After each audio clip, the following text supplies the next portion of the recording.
Tavern Master, is it Worthabuy? Let's read the words of the developer. Tavern Master is all about managing your medieval tavern. You start with a very small room, a couple of benches and tables, and build your way up to a huge successful tavern with a kitchen, rooms for guests, and a group of loyal staff, and much more.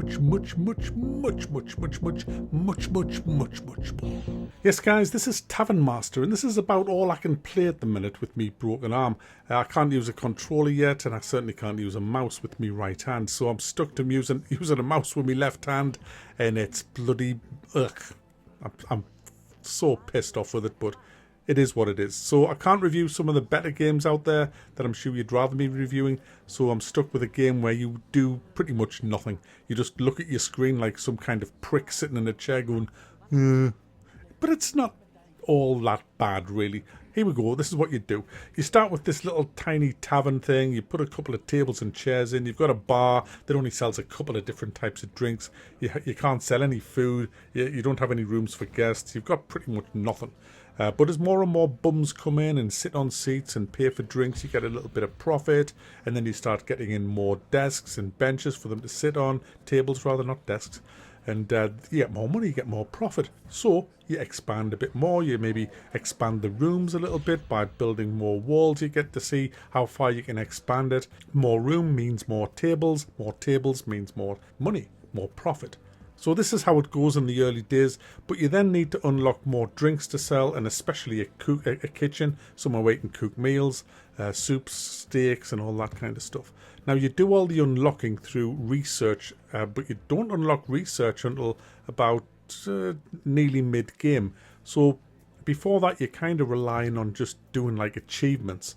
What happens is every day you'll have 4 achievements on the run, on the go, and if you complete one on that specific day, the next day you'll get a new one to do. Most of these are things that you would do anyway, like buy a carpet, have 3 different carpets in the house, get 20 guests in, things like that. You might now and then be asked to do something you wouldn't normally do, like for today only serve desserts, nothing else, or main courses. And stuff like that. But what happens is when you complete one of these little tasks, you get some points, and the more points you get, the more things you unlock. It's on like a timeline, and as you can see, as you get more points, the little needle moves up, and when it gets in line with the reward, you can claim that reward. And these rewards become very, well, like they're priceless, really, because you get what's called recipes off this, and without recipes you can't do events. Now, I'll come to events in a second when I come to actual research, because they both go hand in hand. You get also other things that you can decorate your rooms with on this timeline. You'll get pictures and different works of art and things like that, which increase the prestige value of your tavern, which gets more people coming in. The higher the prestige, the more people will attempt to come into your tavern. Now, the research area, the valuable items that you need are locked behind achievements of your tavern. So, for example, you might have to get 80 of a certain class of people to come in, not your riff-raff bullshit lot. You know, you don't want the chavs in. You might have to get, they're all colour-coded. Chavs are like grey coloured, then the next one's up are orange, and then the next one's up from that are yellow, and then purple, and things like that. So you have to look at the colour code of people. So, for example, to get, I don't know, I'm just going off the top of my head here, but let's say you're wanting to unlock a second kitchen. You might have to get 80 of the yellow class of people through your door. So you look at how to do that. There'll be an event for that will get you, say, 80 or 100 of the yellow class people through the door, or the orange class people. So you choose which ones you want, and then you have to get all the requirements to make that event happen. Now, that event will definitely need a recipe. It'll also need a piece of ingredient, and you'll need a prestige value as well of your tavern.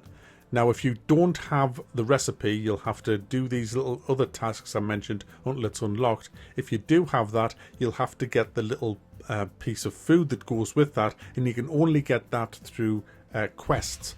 You have a round table. Well, once you've built it, you build a round table, and adventurers will come in every day, and you can send them on little quests, and they will bring back certain kind of bits of food that you just simply can't buy anywhere else. And so you keep sending them out on a daily basis until you have enough of that food to launch that particular event that you want. Then you launch your event, and you can only launch an event every 3 days. So you launch an event, and if you pass that event and get the right amount of the yellow people or the orange class people to do, you will unlock that part of the research to get you that extra kitchen. So that's how it all works. Eventually you'll get research tables that help in all this as well. But essentially that's the game. The game is expand to make money, unlock things through the daily quest things that you have to do, the achievements, send adventurers out to get exotic foods that you need to trigger events, and use the events to get the right caliber of people through the door to line up with what you need in the research timeline. That's how it all works. And the game kind of plays itself once you've put your tables and chairs in. You start the day off. There's very little you can do other than topping up the pumps at the bar and making sure there's plenty of food in the actual kitchen's stocks, and you just watch the rest unfold before you. The bigger you expand to, the more staff you're going to need. You can hire chefs, you can hire waitresses, you can hire a security guard so you don't get burgled on a night time. You hire barmen and researchers and things like that. And this is where the game kind of fails a bit, because I had two stories, I had 2 tiers, and my upstairs was a hotel area, but it still had ample room for seating. My whole place can hold, I don't know, about 230 people. Downstairs is my main area. I had a kitchen upstairs, kitchen downstairs, fully equipped, a fully equipped bar downstairs and upstairs, and I had the maximum amount of waitresses that I could have for two bars and 2 kitchens. I had 4 chefs, and I should have been able to cope easily, but because of the bad, poor, shocking AI, I was constantly getting loads of angry guests. See, you can set waitresses to work on one specific floor, so you can say to them, right, I want you to mainly serve food on floor 1, I want you to serve mainly drinks on floor 1, I want you to serve drinks and clean on floor 1, I want you to go on floor 2 and serve food only, I want you to go on floor 2 and serve drinks only. And you think, wow, this is going to make it so easy. I'm going to have all these up on floor 2, all these on floor 1. I've got a kitchen on floor 2, a kitchen on floor 1, a bar floor 1, and a bar floor 2. It's going to be a doddle, but no, that's not how it works. You'll get them standing still doing nothing. I had my kitchen upstairs, literally never cooked a damn thing for ages.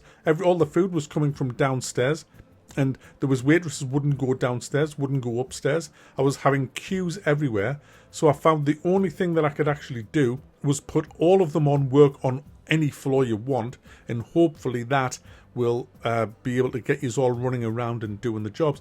But even that wasn't, it was better, but it wasn't right. The AI needs a lot of work, and this game's finished. It's not early access, which is a worry.